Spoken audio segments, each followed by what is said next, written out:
All right there, everyone. George Soros is actually predicting that a successful Brexit could effectively disintegrate the European Union. That's what we're talking about on today's video. You know, it's just becoming more and more apparent what's really going on in Britain. Pro-EU forces are staging a coup to thwart Brexit, and they're getting the backing of none other than George Soros. But we're going to find out why they're sorely mistaken if they think they can defeat the rise of the nationalist populist right.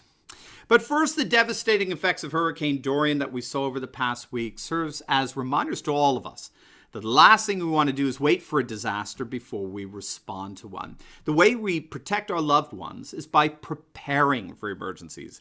And no one makes that easier or more affordable than a good friend of this channel, and that's my Patriot Supply.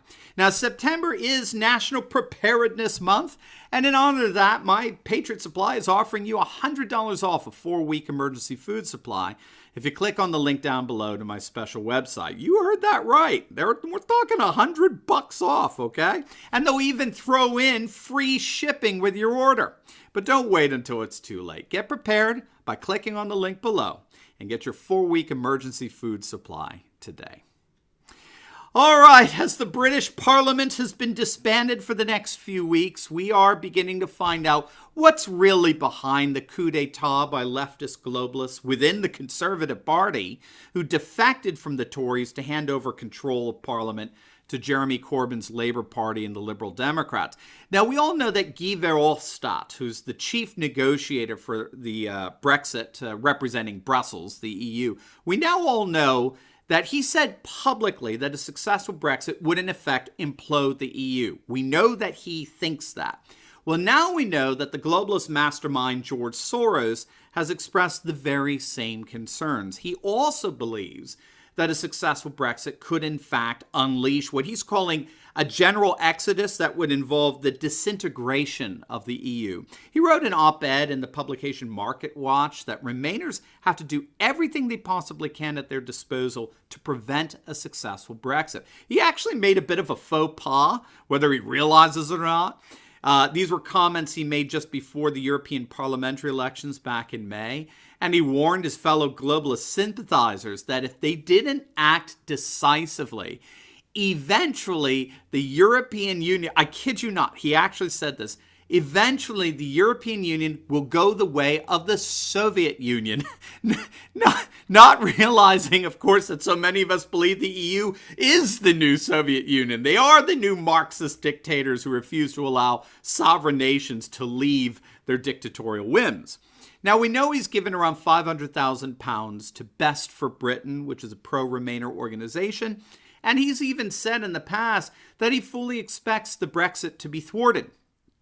Pro-EU and pro-Remainer forces would effectively thwart the will of the majority of Brits, more of whom voted to leave than have ever voted for a British political party. 17.4 million Brits voted to leave an election with about a 70% turnout. Soros has no problem sacrificing the will of a formal democratic referendum if it means keeping the European Union together. No problem whatsoever. But what we're finding here is an admission, okay? Just like we heard from Guy Verhofstadt. It's an admission. They know that Brexit is the beginning of the end. They know that the age of centralized, globalized structures is beginning to wane, and a new nationalist populism is the wave of the future. Now, Business Insider notes that this isn't the first time Soros has made these prognostications. Back in January of last year at the World Economic Forum in Davos, Soros told a dinner that the very survival of our entire civilization at stake. Now, of course, what he meant by that is our liberal, leftist, secularized, globalized civilization at stake, not Western civilization. If anything, that's precisely what nationalist, populist movements want to recover and restore, is Western civilization. Now, Soros's warnings aside, he's actually flat out wrong. This is the Achilles heel here. He's wrong in what he thinks is provoking this massive backlash against the EU. He thinks it's purely economic. He thinks it all goes back to the 2008 financial crisis. And he's not alone. A lot of leftist politicians, media pundits, university profs have done their best to reduce the rise of nationalist populism throughout Europe to mere economic concerns, which of course reflects their more Marxist worldview. But the data is in, and we now have irrefutable evidence that the existential crisis facing the EU is emphatically not reducible to mere economic concerns. The nationalist populist uprisings going on in Europe began long before the 2008 economic crisis, long before it. Populist movements enjoyed their greatest successes in nations that were already experiencing rather strong economic growth long before 2008. Take, for example, Nigel Farage and his self-proclaimed People's Army.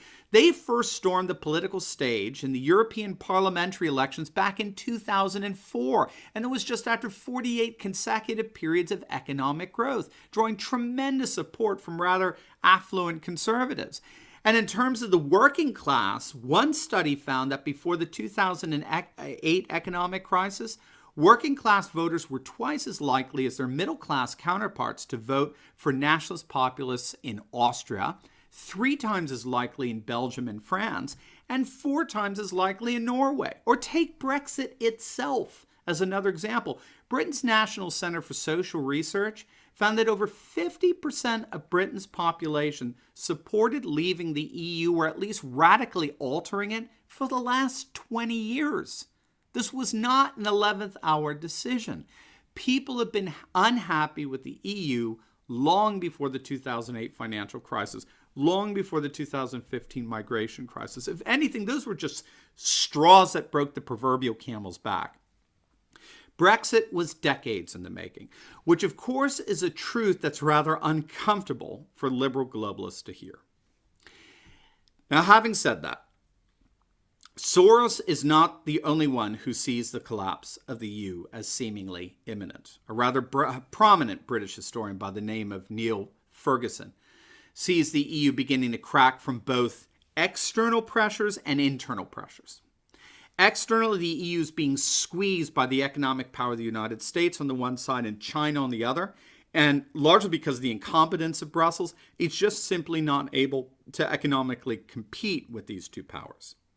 Internally, the bloc is going through a massive political paradigm shift with the rise of nationalist populist movements that are seizing power in a growing number of European countries, as we all know, which is shifting the power, the balance of power away from parties that supported the Union and towards parties that are increasingly skeptical of it. And as far as this historian is concerned, these are conditions that are rather comparable to the Holy Roman Empire just before it collapsed. So needless to say, the combination of these external and internal pressures means that in just the next 10 years or so, there may not even be a European Union. And what Ferguson is getting at here has been corroborated by European affairs experts such as Ian Kearns, who's also saying that the days of the EU may in fact be numbered. All it would take would be another financial crisis, particularly one that takes a direct hit at the euro, the European Union's common currency, for the entire bloc to begin to shatter and fall apart. In other words, the EU is currently in its most weak and vulnerable position since its inception, which is in turn rendering it a sitting duck for any crisis to come along and just blow it apart. The EU is that vulnerable. So obviously Soros is not alone in his assessment that the EU may indeed be on its last legs, and we can therefore see why they have such a vested interest in sabotaging a successful Brexit. I don't think it's going to work.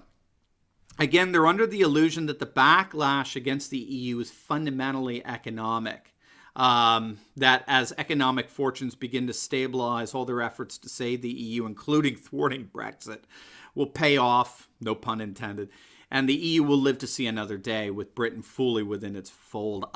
I think that's a little more than willful ignorance here. Scholars know that a radical political paradigm shift is going on. That represents nothing less than a tectonic shift, a political earthquake that's not going to go away just because the bullies in Brussels and George Soros appear to have the upper hand in a successful coup d'etat against Boris Johnson and the Brexiteers.